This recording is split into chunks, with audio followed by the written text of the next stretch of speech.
श्री कृष्णाय नमः। श्री गोपीजनवल्लभाय नमः। श्रीमदाचार्य चरण कमलेभ्यो नमः। श्री गुसाई जी परम दयालवे नमः। श्री यमुना चतुर्भ्यां नमः। श्री गुरुवे नमः। श्री गुरुचरण कमलेभ्यो नमः। जय श्री कृष्ण। वार्ता प्रसंग 1। सो वे स्त्री पुरुष श्री ठाकुर जी की सेवा नीकी भांति सो करते। सो वह पुरुष हतो सो तो लकड़ी ल्याए के नित्य बेचतो। सो वाके पैसा आवते तीन की सामग्री लियावतो और वामे ते अधेला पैसा नित्य बचाए राखतो। और वाकी स्त्री रसोई की सामग्री सिद्ध करती और वह पुरुष न्याय के श्री ठाकुर जी को सेवा श्रृंगार करतो। और वह स्त्री राजभोग धरती पाछे भोग सराय आरती करी अनुसर करी।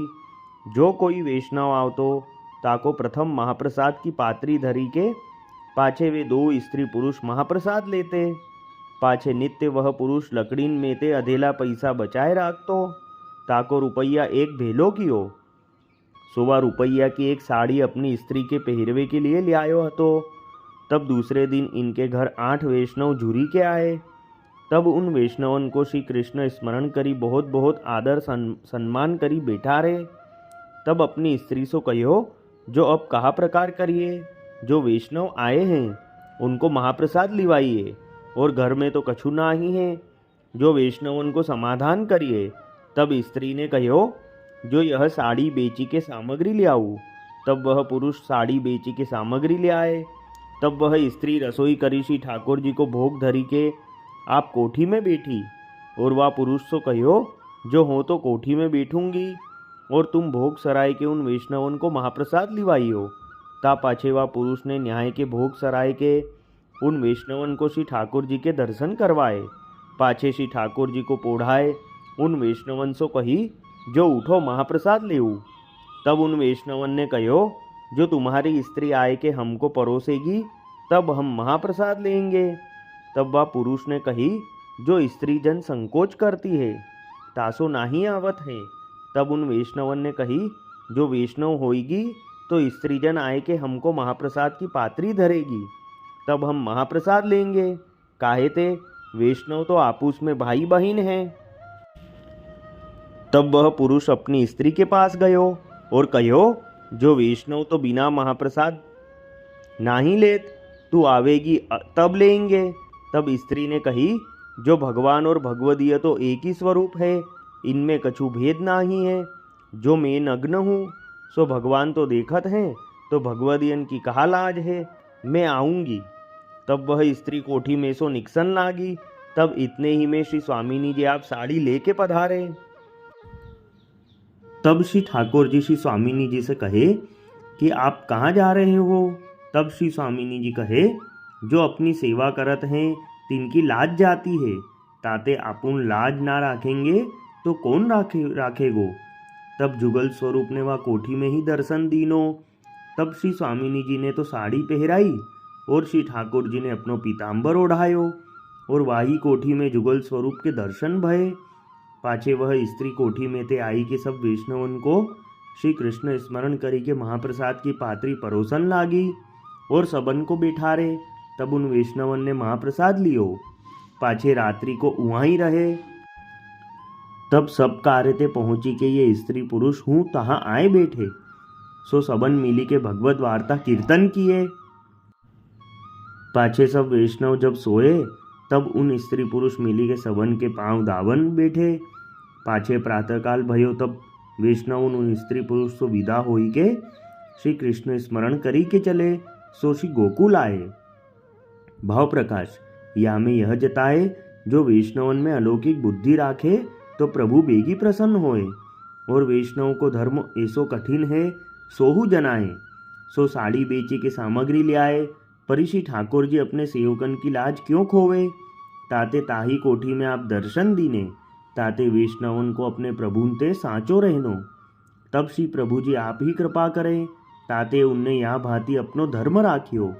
सो वे स्त्री पुरुष श्री गुसाई जी के ऐसे कृपा पात्र भगवदीय हते ताते इनकी वार्ता को पार नाही सो कहाँ ताही कहिए।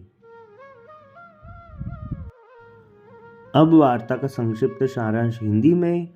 तो वे स्त्री पुरुष श्री ठाकुर जी की सेवा सुंदर रीति से करते।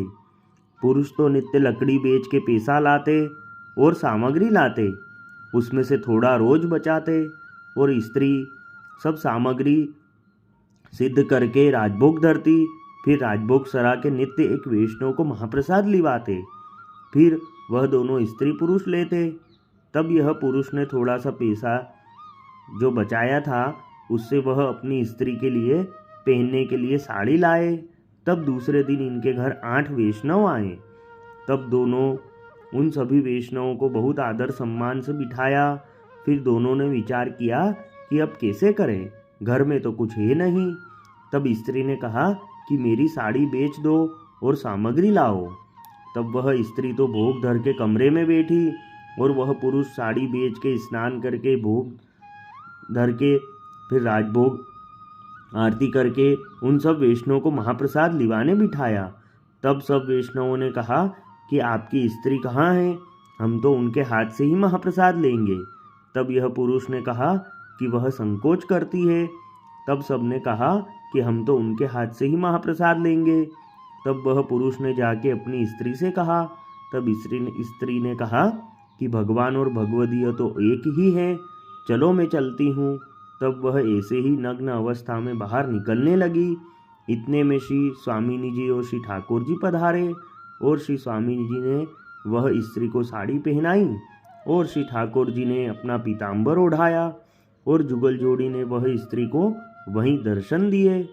फिर वह स्त्री बाहर आई। तब सब वैष्णवों को अपने हाथ से महाप्रसाद लिवाया। फिर दोनों स्त्री पुरुष ने सबके साथ भगवत वार्ता कीर्तन किए। फिर दोनों स्त्री पुरुष ने सब वैष्णव के पांव दावे। फिर दूसरे दिन प्रातःकाल सब वैष्णव विदा हुए और श्री गोकुल आए।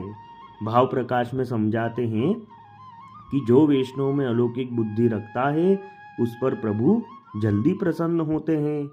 तो वे स्त्री पुरुष श्री गोसाई जी के ऐसे कृपा पात्र भगवदीय हुए। वल्लभी वैष्णव सदा सुहागी, जो श्री वल्लभ शरणे आवे सो पूरण बड़भागी। गल तुलसा की माला सोहे, भाले तिलक रसाला। तापर वल्लभी मुद्रा सोहे, मुख बोले गोपाला। तन मन धन वैष्णव पर वारू, गाँव श्री गिरधर लाला। आज सभा में पूर्ण रहत हैं, सूरदास नंदलाला। वल्लभी वैष्णव सदा सुहागी। जय श्री कृष्ण।